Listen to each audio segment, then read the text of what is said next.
Voltamos com o Alerj Debate falando sobre a banda larga no país.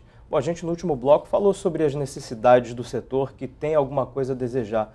Na sua opinião, deputado, eu vou insistir um pouco mais. Qual é o papel do governo federal? É estimular ou é tocar esse plano nacional de banda larga? É fazer parcerias com o setor privado ou é ele mesmo colocar a mão na massa?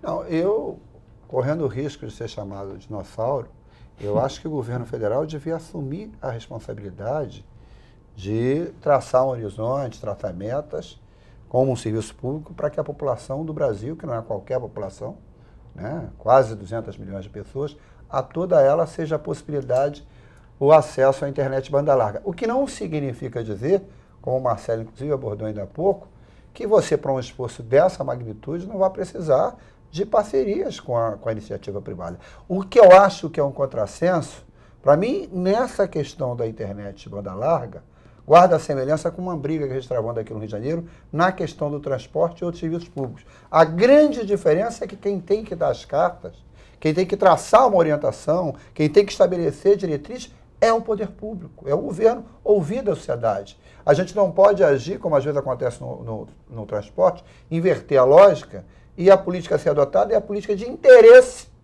das grandes operadoras.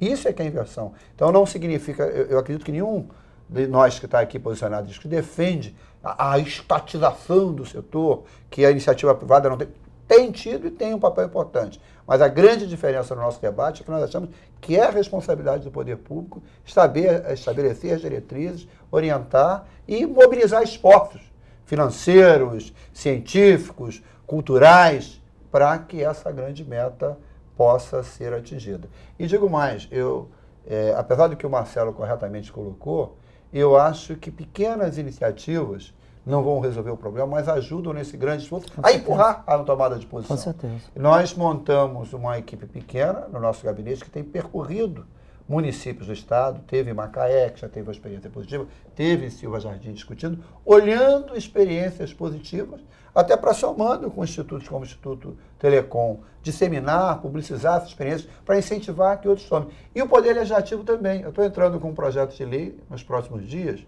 fazendo uma coisa que parece óbvia, que parece já resolvida, como aqui colocou o Marcelo, para dar responsabilidade ao governo do estado.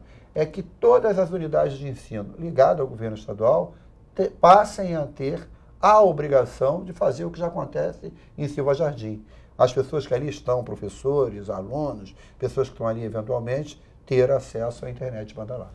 Se eu estiver errado, você me corrige, Marcelo, mas Silva Jardim está a 100 quilômetros aqui do Rio, né? Isso. Não é muito longe. Não. Vocês têm oferta de banda larga, vocês têm concorrência, tem a possibilidade de escolher provedor? Ou tem uma empresa só que fornece para a cidade? Não, então, quando foi aberto o processo de licitação, né, e foi, claro, dentro dos moldes legais, né, dado publicidade, e apareceram 2 ou 3 empresas, se eu não me engano, para fazer a concorrência. Mas se o morador quiser contratar uma internet por conta própria, ele tem essa concorrência? Ah, sim, não. Na cidade existe só apenas uma empresa de banda larga na cidade atualmente. Bom, a gente vê que assim, é um município muito próximo aqui da capital. Ótima pergunta. É complicado contratar um serviço num lugar tão próximo, tão perto da gente, né? A sua pergunta foi excelente, porque quando você pega, que a gente chama as 3 irmãs, né? Porque não tem, no petróleo, nas telecomunicações você tem as 3 irmãs, né? Tem a Oi, a Telefônica e a Embratel. Quando você pega essas 3 aí, você tem mais de 80% da rede de banda larga na mão dessas empresas, né? Isso, eu não vejo isso como um grande problema, porque eu leio o seguinte: desde que essas redes sejam observadas, que essas redes são do Estado, que é um detalhe, apesar de elas serem empresas privadas, elas são concessionárias. E essas redes, é uma polêmica jurídica muito grande, porque em 2025 acabam esses contratos, né? Que rede é essa? De quem é essa rede? Mas desde que eu olhe dessa maneira, essa rede é uma rede a ser, ou retornar para o Estado ou haver uma outra licitação. Mas só para esse dado você vê como já está concentrado. E quando o mercado é concentrado, quando não tem uma política clara do Estado sobre isso, a tendência é você ter preços exorbitantes, a qualidade não é adequada, né? É isso que ocorre. Porque o pior monopólio que existe é o monopólio privado. Porque uma afirmação mentirosa que é feita muitas vezes é o seguinte: não, o monopólio estatal é prejudicial à sociedade. Não, ao contrário.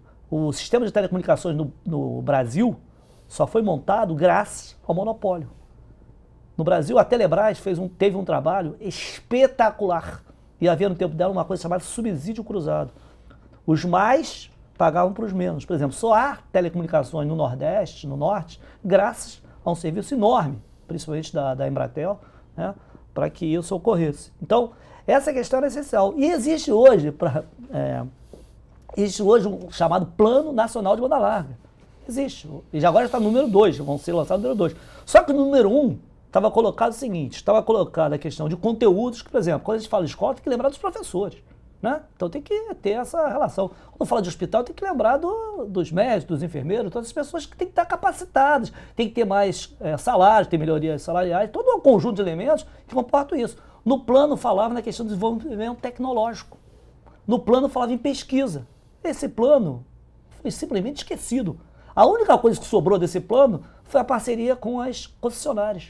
E é uma parceria que na forma como está sendo dirigido, não vai garantir ou minimizar o problema que há em Silva Jardim, teria assumir essa responsabilidade. Que a gente, ao mesmo tempo que elogia a iniciativa, está dizendo, não deveria ser apenas isoladamente ele a fazer. Então o que a gente está cobrando hoje do governo federal é que ele retome esse fórum, reúna especialistas. Aqui no semana que vem, dia 23 de agosto, vamos fazer aqui no Clube de Jari uma reunião nacional com várias pessoas da sociedade que querem contribuir nesse debate. Quantos especialistas há na universidade?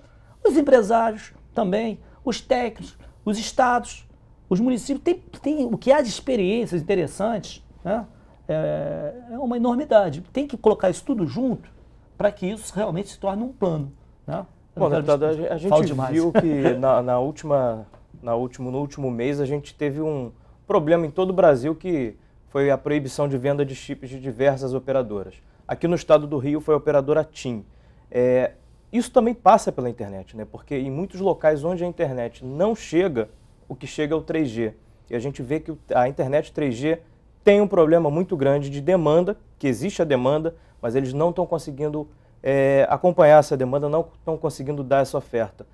O poder público tem que regular, tem que ficar em cima dessa questão? Mais do que isso, tem que regular, tem que ficar em cima, tem que estabelecer diretrizes. A gente pensa que não, nós estamos falando de Silva Jardim.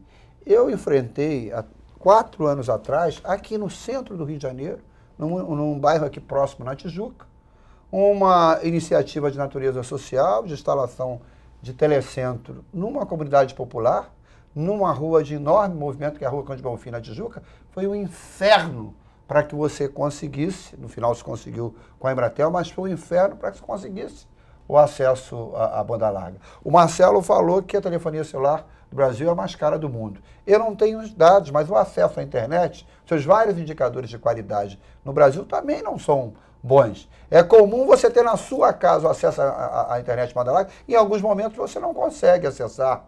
Eles te vendem uma determinada velocidade, você percebe claramente que a velocidade é outra. Então, tudo isso revela a importância de o Estado, né, ouvido a sociedade civil, ouvido todos os atores que têm importância nessa história, intervir e fixar diretrizes, porque eu repito, o acesso à internet banda larga não é uma mera busca de algum serviço sofisticado, é uma coisa essencial cada vez mais para garantir um mínimo de qualidade de vida a todos os cidadãos. Marcelo, hoje em dia a gente pega aqui numa grande cidade como Rio de Janeiro, a gente pega uma internet de 10 megas e acha que a gente está no topo do mundo, né? A gente está voando com uma internet de 10 megas. Nos países mais desenvolvidos, como o Japão, que são bem desenvolvidos nessa área, o que é considerado uma internet boa? Olha, você realmente está, sem nenhum elogio, elogiando, suas perguntas são excelentes, porque essa é uma questão. Nós chamamos de banda larga no Brasil, o que não é banda larga considerada em lugar nenhum do mundo. Na Europa, por exemplo, se falar menos de 2 mega, menos de 5 mega, não é considerado. A Coreia do Sul, teve um plano há anos atrás, né, que todas as residências hoje estão ligadas à banda larga, as pessoas estão recebendo 100 mega. Então, quer dizer, e essa questão pode parecer, velocidade, as pessoas podem não entender. O problema hoje é o seguinte, quando você pensa na internet começando, era com 64 kilobits, que é que você faz voz, você tinha acesso à internet. Só que hoje não dá, porque as pessoas demandam muito mais serviço. Tá claro? Então você tem a questão da velocidade.